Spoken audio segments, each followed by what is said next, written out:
Et là, subhanallah, on vous dit à Shabab qu'on a, entre guillemets, une grosse, peut-être erreur, c'est que lorsqu'on est rien contre nous, où est-ce qu'on en est au conseil lorsqu'on est un groupe? Où est-ce qu'on est par rapport à la sincérité lorsqu'on est un groupe? Que ce soit dans une mosquée, que ce soit un local de jeunes, que ce soit un groupe de jeunes qui font par exemple des activités ensemble et ainsi de suite. Ça, chez nous, en islam, il y a un conseil, c'est très très important. Lorsque la communauté a choisi une personne et qu'alhamdoulilah, ils se sont mis unanimement pour le choisir, on lui doit respect. On lui doit respect, alhamdoulilah, dans tout ce qui est, comme vous le savez, le halal, tout ce qui est licite. Ce qui est illicite, au contraire, ça vous le savez, on retire notre responsabilité. Mais sinon, on ne doit pas, et je l'espère pour les futures générations. Vous savez pourquoi je parle spécialement de ce petit détail-là qui est important vis-à-vis du responsable du groupe? Parce qu'un jour ou l'autre, vous allez devoir reprendre la relève.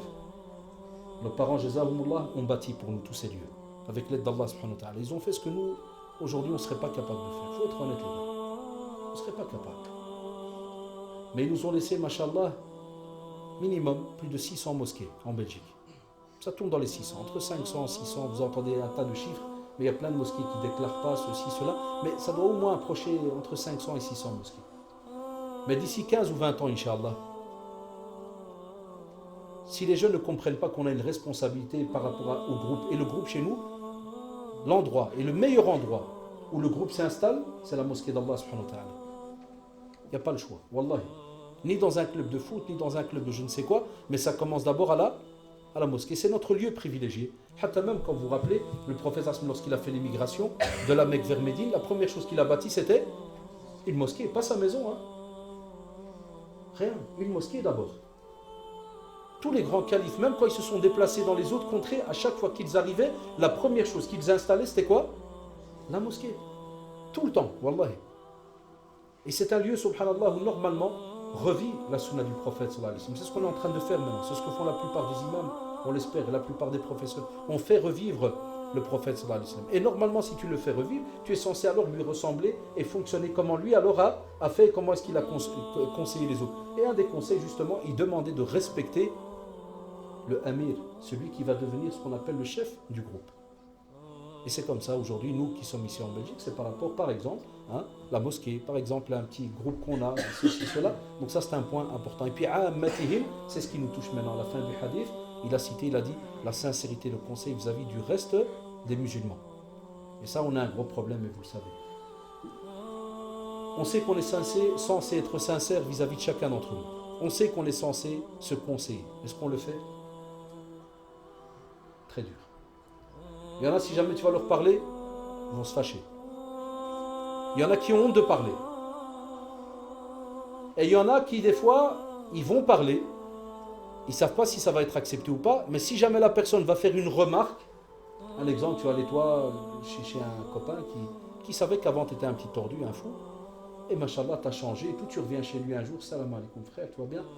Voilà, je voulais t'inviter, il y a une conférence. Là. Il va peut-être te dire, tu fais le musulman là maintenant. Tu fais le musulman, c'est ça. Il y a des frérots, machallah, qui sont très malins. Ils rigolent à la seconde. Enfin, c'est normal, j'ai toujours fait le musulman. Sauf qu'avant, j'étais un musulman un peu trafiqué. J'étais pas dans... Mais aujourd'hui, alhamdoulilah, je l'espère que je suis un bon, je fais mon possible. Et d'autres, Satan, il vient et lui dit, t'as vu, espèce d'hypocrite. Ok. C'est vrai ça, au fait. Avant, t'étais un petit tordu, là, tu viens faire le malin, là, quand il vient à la mosquée. Alors, comme toi, t'es resté 20 ans dans la rue, laisse-lui aussi 20 ans. Dans 20 ans, viens chez lui. Il y en a, et vous le savez, il lâche prise direct. Il parle pas. Et quand tu dis pourquoi tu parles pas, il te dit, c'est bien, toute ma vie j'ai déconné, maintenant je vais venir. Là, au contraire. Au contraire, wallahi, c'est là qu'il faut faire son possible. Et nous, ce qui est bien en islam, mais on n'a pas employé ces outils-là, on te dit al-ibtisama. L'ibtisama, vous savez c'est quoi? Le sourire. Facile. Sourire. Deuxièmement, commencer par une introduction. Mais wallahi, la plus simple. Mais je sais que c'est les jeunes, ça les embête. Souvent, on a fait le test et les jeunes, ils ne sont pas habitués. Parce que c'est des petits malins. Ils ont des codes. Ça veut dire qu'ils ont des phrases qu'ils sont capables de dire, mais pas n'importe qui. Voilà. Un exemple, une des phrases qui est très très belle chez nous en religion, c'est de dire à l'autre, je t'aime en Allah. Tu rencontres ton frère en islam et tu lui dis, uhibbuka fillah. Et wallah, dans la sunna, il est obligé de te dire, que celui pour qui tu m'as aimé, c'est-à-dire Allah subhanahu wa ta'ala, ahabbaka Allah alladhi ahbabtani fi. Ça veut dire qu'Allah subhanahu wa ta'ala t'aime, celui pour lequel tu m'as aimé. Regardez quel beau discours entre deux. Plein d'offres chez nous en islam, mais on les écoute pas. C'est qu'on te dit subhanallah, le jour du jugement dernier, Allah subhanahu wa ta'ala, il va dire Aïna al-mutahabbouna bi jalali. Allahu akbar. Aïna al-mutahabbouna bi jalali. Où sont ceux qui se sont aimés pour ma grandeur? Où sont-ils? Al-yawma udhilluhum fi dhilli. Allahu akbar. Ce jour-là, subhanallah, le jour du jugement dernier, il y aura les comptes. Mais avant les comptes, il y a toute une période où on va devoir attendre. Wallahi, elle est longue, ya shabab. Elle est longue. Personne ne connaît la fin. Personne ne sait combien de temps ça va durer.